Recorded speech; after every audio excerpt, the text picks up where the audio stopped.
des trucs qui sont plats, gris. Ouais. Donc en vérité, après le cours, tu as fait cette remarque, tu te souviens plus? Ah, très bien. Alors, il n'a pas donné beaucoup de chance, Yitro. Alors, je vais vous expliquer un petit peu mon avis sur ce midrash. Midrash très extraordinaire. Très extraordinaire. Il y a deux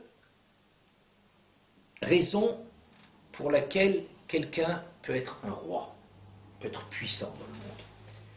Une des raisons, la plus classique, la plus répandue, c'est qu'il a les moyens du pouvoir. Il y a des choses qui facilitent, type qu'il y a beaucoup d'argent. Vous avez qu'à voir les candidats aux élections américaines, ouais, c'est des gens qui possèdent déjà des fortunes. Quelqu'un qui ne possède pas de quoi payer sa campagne, et c'est cher, déjà il est déjà balayé, avant de commencer même. Oui. Il était riche aussi. En France, mais ça c'est pas le problème, il n'était pas candidat. Mais en France, c'est un peu autre chose, on prend des candidats, c'est plus populaire, donc ils détournent l'argent. Tous, c'est comment détourner légalement de l'argent pour financer sa campagne. Donc on a affaire avec des bandits parce que comme on est plus socialiste, donc on prétend que tout le monde a le droit de se présenter, donc même des gens qui n'ont pas nécessairement beaucoup d'argent, je crois que tous ceux se présentent, ils ont quand même quelque chose de faire, et donc ils se débrouillent pour faire des magouilles, etc. Comment est-ce que Balladur va se débrouiller pour financer ça? Ouais, c'est le problème de tout le monde, c'est le problème de tous en France, c'est tous des gens malhonnêtes. En France, on est déjà sûr que quelqu'un qui se présente, c'est déjà quelqu'un de malhonnête. En Amérique, c'est pas encore sûr, c'est pas encore la preuve, c'est plutôt le gars, le bonhomme qui est déjà capable. C'est déjà un type qui s'est fait déjà de l'argent. Bon, quoi qu'il en soit. Alors, d'abord, il faut avoir de l'argent. Ensuite, il faut avoir de l'entre-gens. Il faut avoir de la protection. Hein, c'est pas seulement en Israël. Hein, le piston, il n'y a que ça qui compte. Et donc, il y a l'argent, il y a la présentation. Hein, la télé, maintenant, les médias, ils vous cadrent comme ça. Monsieur le Président, il faut toujours vous montrer comme ça. Surtout pas comme ça, mais comme ça, parce qu'il y a une tache de rousseur, ou je ne sais pas pourquoi, une verrue, ou je sais pas. Bon, alors comment est-ce qu'on va... Bon, il faut parler. La parole, c'est extrêmement important. La parole, c'est... Hein, on gagne des élections avec le baratin. Enfin, bon, pas le baratin. Je ne vous dis pas ce que j'en pense, c'est bien pire que ce que je dis. Alors, donc, il faut avoir des arguments pour... Et il y a des gens qui sont capables. Il y a des gens qui savent parler, qui ont du pouvoir, qui savent y faire, qui sont rusés, des grands stratèges, des types qui réfléchissent à des... Ouais. Et tout ça, maintenant, c'est la chasse est ouverte. Ouais. La chasse est ouverte en France, par exemple, que chacun se prostitue à qui mieux pour essayer de draguer tous les gens en leur promettant des choses impossibles à tenir déjà avant. Hein. Et celui qui le croit, c'est qu'il veut se faire attraper. Je voterai quand même, hein. Ne croyez pas que je suis pour l'abstention. Mais c'est clair que dès le début, on entend si quelqu'un il vous promet quelque chose. Ouais. Moi j'ai déjà trouvé un slogan pour Hollande. Il ne faut pas l'enregistrer non plus.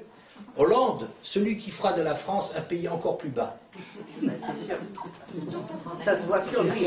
Non, vous n'avez pas compris, vous n'avez pas compris. Hollande, c'est Pays-Bas. Non, Hollande, c'est Pays-Bas. Hollande, c'est Pays-Bas. Ah, c'est pas. J'ai rien contre lui personnellement, je ne le connais même pas, j'ai pas la télé. Lui et les autres. Bon, voilà. Ok. C'est une concurrence. Voilà. La concurrence est forcenée. Alors, donc, vous voyez bien là-dessus, il y a un savoir-faire. Il y a un savoir-faire de... On se débrouille, on est bien, on s'est présenté, on a la tchatch, tout ça sert et ça fait passer comme ça. Bon. Ça, c'est une façon. Paro, c'est un homme extrêmement doué là-dedans. Comme dit le Zohar lui-même est repris par le Ramban. Paro était chacham, plus chacham que tous les chachamim qu'il avait autour de lui. C'est un homme extrêmement intelligent et profond. Et quand il dit, par exemple, que pour lui, pour régner en Égypte, il fallait parler les différentes langues, c'est pas parce que c'est l'Institut des langues de l'interprétariat de Genève ou de je ne sais pas où, c'est pas parce qu'il s'agissait de cela, c'est parce que le paro, il maîtrisait les différents points de vue que chaque langue, comme la Torah elle a 70 sens, il y a 70 langues, ça veut dire chacun a sa richesse, sa façon d'aborder les choses, son point de vue, n'est-ce pas, des différentes langues, c'est les différents génies des civilisations à comprendre quelque chose. Et en Égypte, c'est pas que les langues elles avaient de l'importance, c'est pas en soi que le problème c'est de savoir chercher à acheter des carottes à Mahane Yehuda en hébreu. C'est pas ça leur problème, c'est pas une concurrence là-dessus. Ce qui les intéressait, c'est est-ce que tu arrives à comprendre et à maîtriser le regard de toutes les différentes nations sur... C'est ça la chorma qu'il y avait là. C'est pour cela que si Yosef il parlait de Lashon HaKodesh, il était dépassé. Et pourquoi il n'y arrivait pas? Parce que le Lashon HaKodesh, c'est une autre vision qui n'est pas la vision des autres nations. Parce que si c'est quelqu'un qui est doué dans les langues, ne comprend pas pourquoi le Lashon HaKodesh il n'arriverait pas. Mais c'est parce que le Lashon HaKodesh c'est tout à fait un autre mode de fonctionnement que les autres langues. C'est pour ça qu'il n'y arrivait pas. Pas parce qu'il n'est pas doué pour apprendre les langues. S'il a appris le chinois, il peut apprendre l'hébreu. C'est pas de l'hébreu. Vous comprenez? L'hébreu, c'est pas du chinois. C'est pas de l'hébreu. C'est pas tellement difficile. La preuve, il y a plein de cours d'hébreu. Vous connaissez les cours d'hébreu? Les cours dans lesquels vous rentrez, on vous retrouve 10 ans après au même toujours au même. Bon, c'est vrai, c'est comme ça les cours d'hébreu.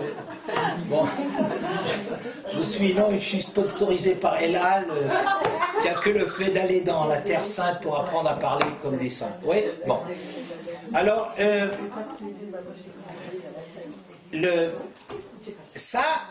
Paro, c'est un homme extraordinairement développé et intelligent. Il y a une autre façon de devenir roi.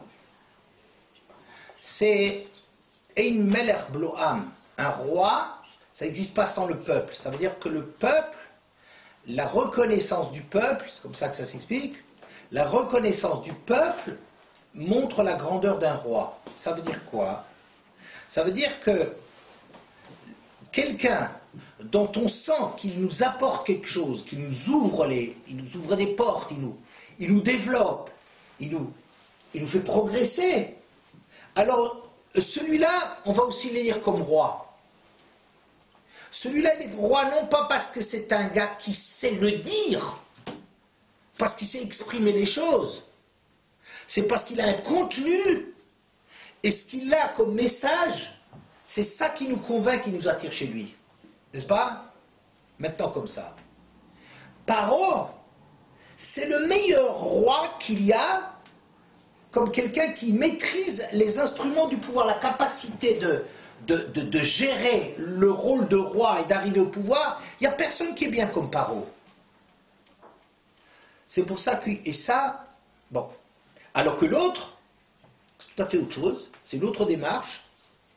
C'est quelqu'un qui vit des choses, il a des expériences, il a des points de vue sur les choses, et c'est ça qu'il veut nous faire partager, et c'est ça qui nous attire. N'est-ce pas? Vous regardez la braise et l'or. L'or, c'est quelque chose qui brille extérieurement, c'est un métal froid. L'or, c'est froid. Mais c'est tout clinquant. C'est attirant. Tout le monde va à l'or. Parce que c'est immédiat. Ouais. La braise, c'est juste le contraire. La braise à l'extérieur, c'est pas du tout attirant, c'est gris. Oui, afrour, c'est gris. C'est quelque chose de pas du tout attirant, mais il y a le feu à l'intérieur. Le feu couvre à l'intérieur, mais l'extérieur n'est pas engageant. L'or, l'intérieur est froid, l'extérieur est attirant. C'est les deux genres, c'est ça la proposition de Yitro. Yitro ne cherche pas à sauver la vie de Moshe, contrairement à ce qu'on pourrait croire. C'est pas ça, ça c'est des contes et légendes, ça. Ça veut dire, on en dit plus que ce que le texte il veut dire. Qu'est-ce que le texte il veut nous dire? Il veut dire comme ça, que si Yitro c'est un second Moshe, ça veut dire, si... Non, pardon. Si Moshe c'est un second Paro, si Moshe c'est quelqu'un qui sait y faire, et il est capable, je ne vois pas pourquoi, alors qu'on a quelqu'un qui est très bien, simplement dégommer celui-là pour mettre un autre à la place. Paro, Baruch Hashem, il était très bon comme Paro, comme roi, comme pharaon, comme gérant du monde. C'est un excellent gérant du monde, il n'y a rien à dire là-dessus. Il est parfait. Le problème est,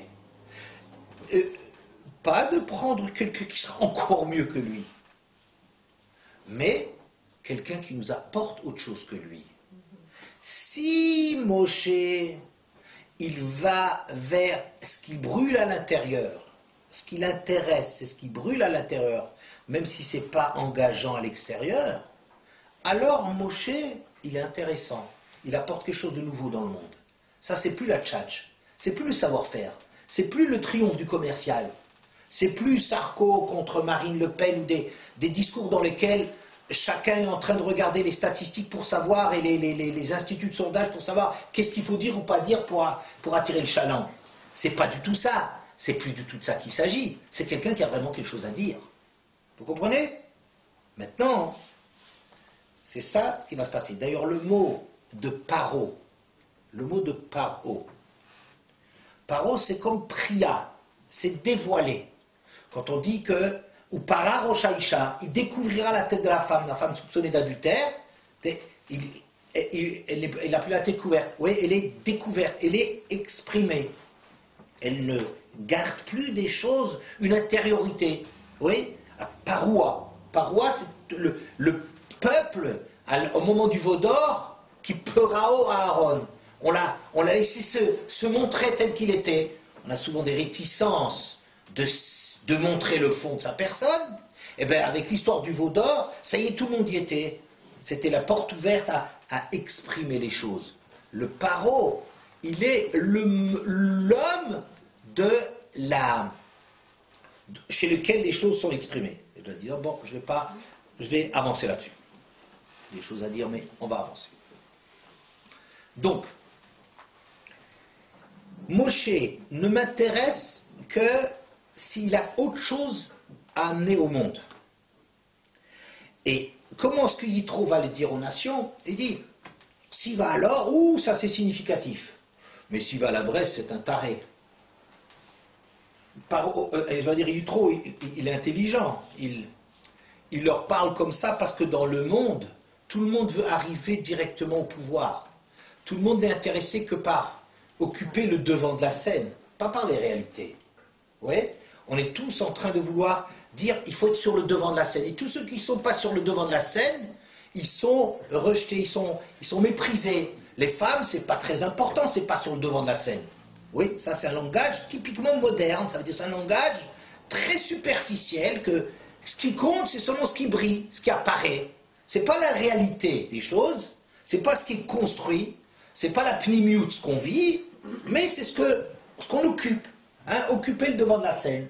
Et on dirait que tout celui qui va vers les choses profondes, vers des choses difficiles à exprimer, tout ça, on dirait mais celui-là, il n'est pas fonctionnel, il est nul, il sert à rien.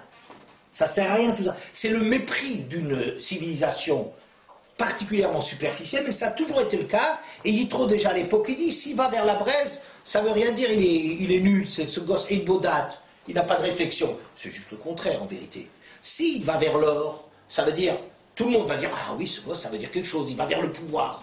N'est-ce pas? Mais il y a deux façons d'arriver au pouvoir. Et arriver vers le pouvoir dans le monde, c'est d'occuper la place. C'est le premier. Tout le reste, c'est pas important. Mais Yitro, il est intéressé que par Moshe, si Moshe c'est autre chose. Qu'est-ce que ça veut dire c'est autre chose? Qu'est-ce que ça veut dire c'est autre chose? Ça veut dire qu'un homme, il n'est pas... S'il s'agit des instruments du pouvoir, ça se travaille. Vous savez, il y a des instituts pour ça. Vous êtes compétitif, on vous apprend à rédiger un CV, on vous apprend à vous présenter, on vous apprend comment est-ce qu'il faut donner la main, qu'on soigne la poignée. Vous savez, il y a des instituts de formation pour... Hein, le monde est plein de ce genre voilà, c'est ça qui prénomme, la graphologie, comment tu soignes ton truc, il faut avoir l'air énergique et à la fois ouvert, alors il faut avoir rigide, avoir des... Non, pas rigide, surtout que vous voyez, c'est que des jeux de mots là, hein. Vous voyez bien, ils disent n'importe quoi, mais l'important c'est juste comment on le dit, ouais. Juste assez sérieux pour que ça soit structuré, mais ouvert en même temps pour ne pas avoir l'air fermé, mais pas complètement ouvert parce que sinon ça a l'air qu'il n'y a rien dedans. Enfin, il y a quelque chose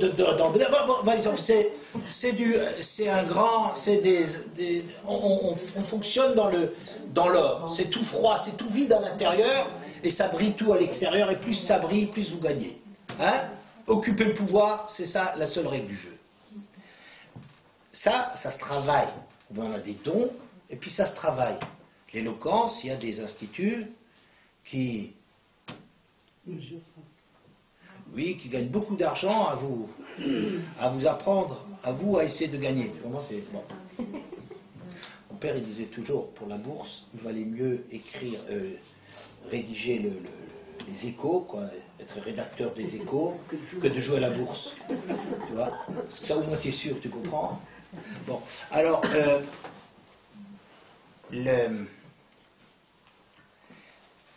l'autre, apporter quelque chose aux gens, c'est pas de la tchatch, c'est quelque chose de vrai. Ça veut dire que c'est quelque chose qui est très difficile à l'intérieur de soi parce qu'il faut accepter de se remettre complètement en question et de poser les vraies questions sans réponse, d'être comme ça un peu à l'aveugle, dans la difficulté qu'on a par rapport à soi-même, d'oser se poser les problèmes. Nous, on n'aime pas trop se poser les problèmes, parce que ça empêche un peu de dormir. Vous comprenez? Si on posait les problèmes vrais, c'est difficile de vivre avec des problèmes vrais. Alors, on a du savoir-faire, on sait gérer, on sait faire semblant on sait vendre la camelote, des trucs qui ont l'air un peu profonds, parce qu'on s'y connaît. Mais de vraiment poser des vraies questions, c'est en réalité, je vais vous dire le mot, c'est perdre l'usage de la parole. Ça veut dire que renoncer aux capacités immédiates que tout le monde a pour faire cette galoute, c'est-à-dire ce détour, ce long chemin d'arriver à être face à soi-même, face à l'angoisse de vivre, face aux vrais problèmes de l'existence, d'où on vient, qu'est-ce qu'on fait, qu'est-ce qu'on va devenir, qui c'est Dieu, pourquoi le mal dans le monde, je sais pas, c'est des problèmes examinés d'une façon sérieuse, on n'a pas de réponse toute faite. C'est ridicule, quelqu'un qui va dire qu'il a des réponses toutes faites, c'est pas des réponses. Les réponses toutes faites sont extrêmement difficiles parce que c'est des choses qui sont très personnelles, qui ont besoin de beaucoup de vécu et ne se disent pas en mots. Ouais. Et c'est pour cela que dans cette histoire-là, écoutez maintenant, c'est bien, ça c'est un tournant important là-dedans, c'est pour cela qu'à la suite de cette histoire, Moshe perd la parole. C'est pas par hasard, c'est pas parce que c'est une petite histoire dans laquelle il savait pas quoi faire avec la braise, il se l'est mis avec la bouche, comme ça tombe bien ou mal, et puis ça va lui brûler la langue, et après il sait pas parler. C'est pas du tout ça. C'est pas du tout ça. C'est que si Moshe finit par préférer, par choisir l'approfondissement, que ça brûle à l'intérieur, et que, même si à l'extérieur ça n'a l'air de rien, puis il ne sait pas s'exprimer. Son problème, c'est pas de s'exprimer, c'est d'être vrai avec lui-même. Bon, on n'a pas de mots, il n'y a pas de recette. Avec Akadosh Baruch Hu, il n'y a pas de recette comme ça, on ne se débrouille pas. On peut faire le malin avec beaucoup de monde, et si on est intelligent, on peut faire le malin avec encore plus de monde, mais pour les vrais problèmes, on est désarmé, on est angoissé, on pleure, on ne sait pas, on est très désarmé, on est très dépouillé par rapport à ça, il n'y a pas de mots. Donc, le fait que Moshe, il est allé au braise, c'est ça qui est la cause qu'il perd la parole. Vous avez compris? La cause qui perd la parole, c'est pas une histoire qui s'est passée comme ça. Pas du tout. Pas du tout. C'est que Moshe Rabbeinu, par le fait qu'il a accepté de ne pas utiliser les moyens qu'il avait à cette disposition, je pense que Moshe Rabbeinu, en vérité, il était orateur, comme il était tellement mignon et tellement beau que tout le monde n'arrivait pas à se détacher de lui. Alors certainement, c'est un gosse qui babillait, certainement qu'il savait très bien parler, certainement qu'il était parfait là-dessus, parfait dans tout ce qu'il a fait. Moshe est un être hors norme, certainement, certainement. Mais, puisque le chemin qu'il a choisi, c'est cette difficulté de vivre avec soi-même, face à soi-même, sans avoir de réponse, c'est ça qui fait que Moshe, il est kvad pe ou kvad lachon. Vous comprenez? C'est ça que cette histoire. Ça le... Bon, on va avancer. La Gemara, il y a juste un midrash, pardon, qui dit la chose suivante.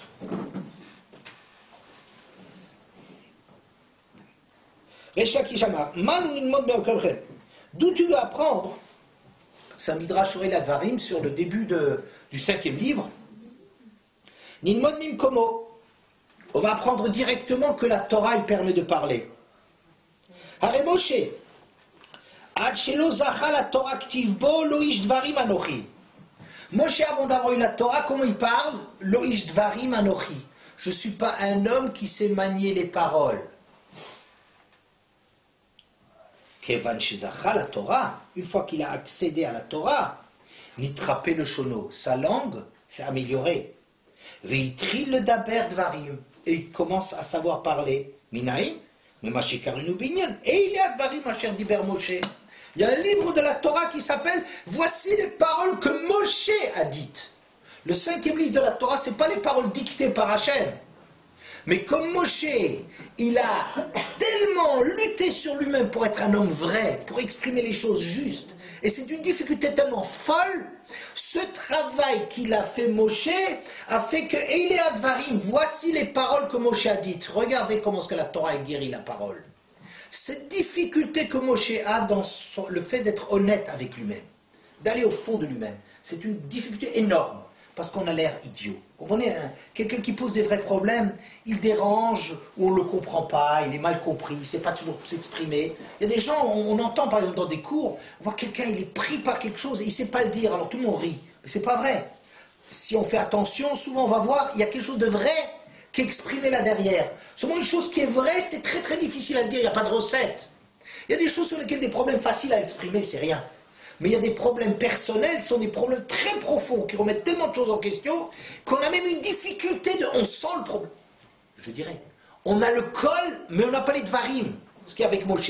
On a le col, ça veut dire, il y a quelque chose à dire, on ressent, il y a du ressenti, mais c'est très difficile à le dire. Et Moshe Rabbeinu, qu'est-ce qu'il y a? Qui est cet homme par excellence, qui a accepté cette difficulté de ne pas avoir de mots, de ne pas utiliser de trucs, d'être l'honnêteté jusqu'au bout. Cet homme-là, on voit qu'à la fin, Ve'eli Advarim, celui qui a dit Loïsh Dvarim Anochi, je ne suis pas un homme qui maîtrise la parole, eh bien c'est devenu tellement un homme qui maîtrise la parole, Ve'eli Dvarim Asher Diber Moshe. Voici les paroles que Moshe a dit, tout un livre de la Torah, c'est lui qui le dit. Vous voyez pourquoi? Oui. Pardon, justement, cette exigence de vérité qu'exprime Moshe, qu'on a bien compris, pourquoi Akadosh Baruch Hu ne comprend pas ça? Il insiste pour lui dire, mais c'est moi qui fabrique la bouche, pourquoi, etc.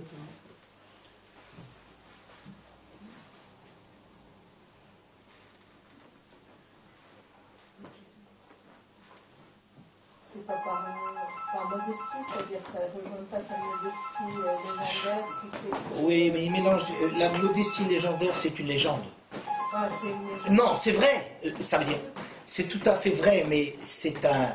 T'appuies sur un bouton facile, là. Tu dis modestie légendaire. Je pense pas que c'est ça. Je pense que Moshe parle de choses qui sont très vraies, mais il y a peut-être à la fin... Alors, je vous le passe. Je vous le passe. Le véhicule, il va être en enfer. Là, Studio.